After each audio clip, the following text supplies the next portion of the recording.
What is up everybody, it's Julius Caesar and today is the video that I've been talking about a lot. I'm finally uploading my ultimate Mad Eyes guide. I've segmented this video into 4 separate parts. First I'll be talking about his skills, next his early game, third his camping, and finally his endgame. So without further ado, let us first analyze Mad Eye's skills. Now when you first start the game, you have some fixed consoles and you cannot access your portable console yet. You need to get some insolence to get the portable console. And the portable console essentially allows you to keep moving around but access the console and look at other survivors. Now overclock. Overclock is really important because overclock allows you to build walls in a really short period of time with a lower amount of cooldown time, which means that you can easily trap survivors or help yourself during camp. For Mad Eyes, I personally build north and west. I max out destructiveness because I need that fast pallet breaking speed to end chase. Some people also take confined space, which helps to prevent vaulting and loops. I also invest in hunts so that I can get faster if I don't down them early enough. Now as Mad Eyes, I don't take detention. Most Mad Eyes users don't take detention because you simply just don't need it. Now left, I take insolence because I need portable console early game and also overclock to help me in my camp. Now here's my full persona tree. For Mad Eyes, I equip teleport because his mobility is bad and I need to move around. Now for Mad Eyes early game, you begin with a little amount of energy in your consoles. Now early game, you have to go through all the consoles on the map and try to find out the positions of the survivors. If you can, hit them once with a wall and keep pressuring them so that they cannot decode. Usually survivors are aware that early game you are trying to hit them with the wall, so they'll try to decode your console before you get a chance to hit them. So the key is to get them before they get you, and before they have the chance to hack into your console, hack them first. And because I followed these basic steps, I was able to get myself an early down at 5 ciphers. Now this is also pretty situational, and it's not always that you get an early down with your walls. Usually what happens is that I get a few hits on them with my walls and then I teleport over to get my down. And this is my basic early game strategy. Again, it depends on whether or not survivors are good at juking your walls, but even then I still manage to get my down usually by the time the second cipher pops. Now this is an example where survivors were able to counter me really well at the start of the game. What was happening was that they realized that they were playing against Mad Eyes, and because they're a VC team, they can tell their teammates about it, so all of them went about trying to hack into my console and prevent me from using it. This happens most of the time in high tier matches, so what you have to do is find a cipher which has multiple consoles protecting it. There will always be a console that's left untouched. Nick them a few times with your walls, and once they're at half health, teleport over to that cipher and then down them. Now, here Mac is busy with her bot, so she's not able to focus entirely on trying to protect herself from my fences. Just like in the Animal Kingdom, always focus on finding the so-called weakest link in the team. The more you play Mad Eyes, the better you are at finding out who exactly is best or worst at dodging your fences. Now that Mac is at half health, I teleport over or I walk over to where she is, since in this case she is close to me, and I try and down her. Now this strategy of nicking survivors a few times before going to pure chase to hunt them is better strategy in higher tiers compared to the first strategy in the previous video. Because I invested in hunt for greater movement speed, and also because I invested in greater pallet breaking speed, usually chases don't last that long, and in this case I destroyed all of Mac's bots so she can't decode anymore. Now we'll move on to Mad Eye's camping skills. If you have followed the earlier steps successfully, then good job, you're on to your first camp. Oh no, but Grandpa Burke doesn't have bombs like Bonbon or even notes like Violinist. What does he do? As you have just seen, you have walls that pop out of the ground for no reason because you order them to come out to your console. Which makes almost as much sense as a sculptor that's able to sculpt on the go and produce 10 sculptures within 3 seconds, right? Alright, an important point to note is that even when you're camping, you have to keep pressuring ciphers and prevent survivors from decoding, because cipher pressure is Mad Eye's strong point.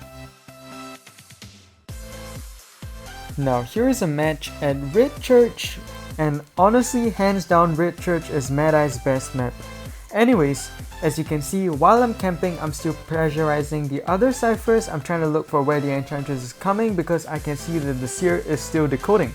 And here I found the Enchantress, so I'm going to try and harass her and nick her health off before she has a chance to come to save. Form up a literal physical barrier so that she cannot reach the chair. That's how you camp as Mad Eyes.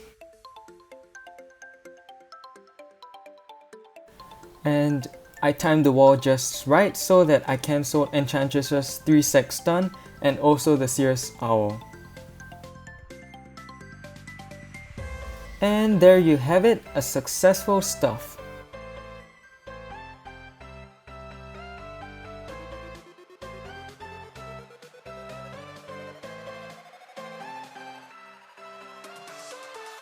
Now here's another example. It's Coart's second chair and I want to get her killed this time round. And I also noticed that the Enchantress is coming over. So what I do is I start to set walls up on both sides such that when she tries to save, she cannot because the walls are blocking her. And now when she moves over to the other side, I build another wall so that she cannot make the rescue. And there you have it, the coordinator dies on this chair, and the Enchantress is also seriously injured because she panicked. Now, the common strategy is to get the chair over half such that the survivor dies on the next chair, and this is what I do in this scenario. I'm aware that the Gravekeeper is coming because I've stalked him through my consoles.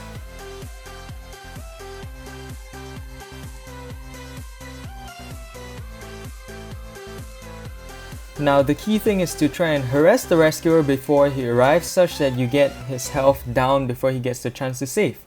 And also by doing that you cause a distraction and you delay his arrival at the chair, which means that it is more likely that the chair duration will tip over half.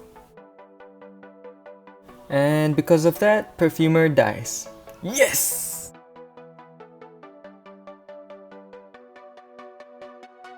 Alright, and now let us move on to the endgame. By this time, there are two scenarios. First, you're getting bullied a hackathon by the survivors, or second, you're the one destroying them. Okay, now, first scenario, if you've taken whatever I've taught you into practice and you actually manage to pull it off, this is what it should look like. Now, I have Mercenary Chariot and I'm going to camp him. At the same time, I'm going to harass other survivors such that they cannot decode and exert cipher pressure.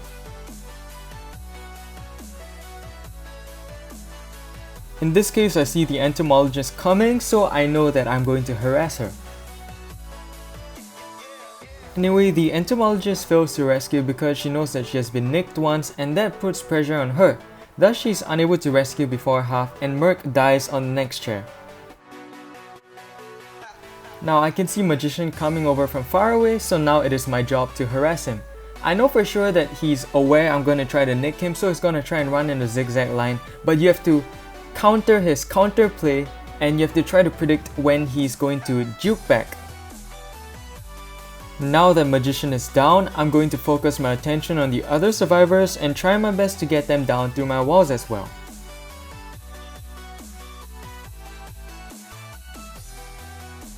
In this case, I'm going after the entomologist with my walls. Keep in mind that on the second floor of Sacred Heart Hospital, you are able to access it through the consoles, which means that you can apply cipher pressure even to the cipher on the second floor.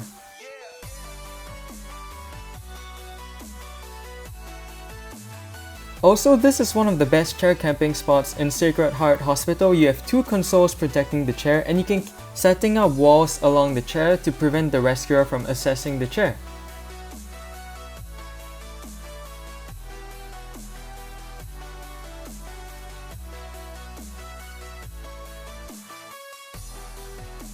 Now with your walls, it's all about timing, so just keep practicing Mad Eyes and keep playing him even though it might be difficult. In this case, you just follow a simple procedure.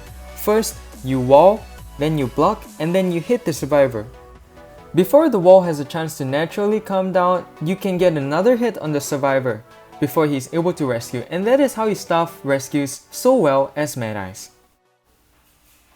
Now this is the real endgame. Sometimes as Mad Eyes, when survivors counter you too hard, you cannot do much. And so in this case, when the last cipher popped, all of the survivors were almost at full health, and I'm going to teach you how to defend the gates as Mad Eyes when the last cipher pops and there are still a few survivors remaining. This is the worst case possible endgame scenario. Now first you have to memorize the position of the consoles and know which consoles protect the gates. From that point on, you have to shuffle between both gates and defend both gates at the same time, which means that you have to be really good at multitasking. Survivors will try their best to hack into your consoles, which means that you have to keep nicking them and prevent them from hacking into your consoles.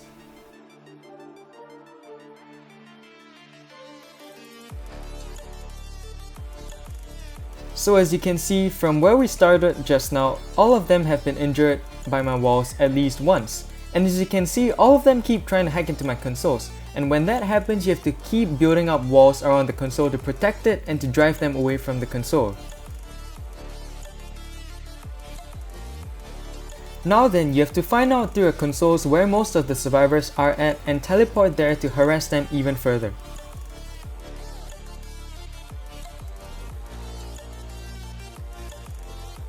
As you can see, you have to keep switching back and forth. Remember that when survivors are opening the gates, seconds matter. Time really counts, so you have to keep switching back and forth and multitask well.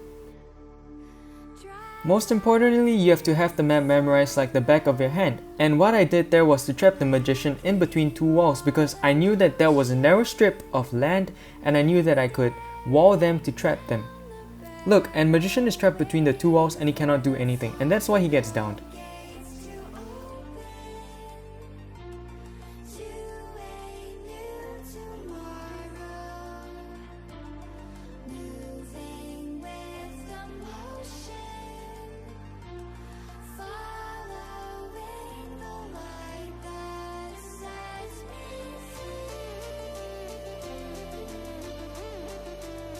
Now at this point the game is more or less over because I've managed to take down most of the survivors and only the Merc and Mech have not used up their self-heal once.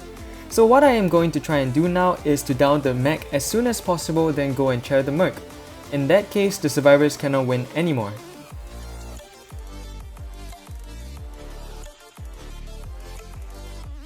And that's how I managed to get this comeback win. I hope that you have found this video helpful, and if you have any more questions, please feel free to drop them in the comments down below. If you have any other Mad Eye strategies, please feel free to comment and let me know. If you found this guide useful, please give a thumbs up and subscribe to my channel. Please also feel free to share this with your friends or teammates, I would really appreciate it. Thank you for watching and see you all soon.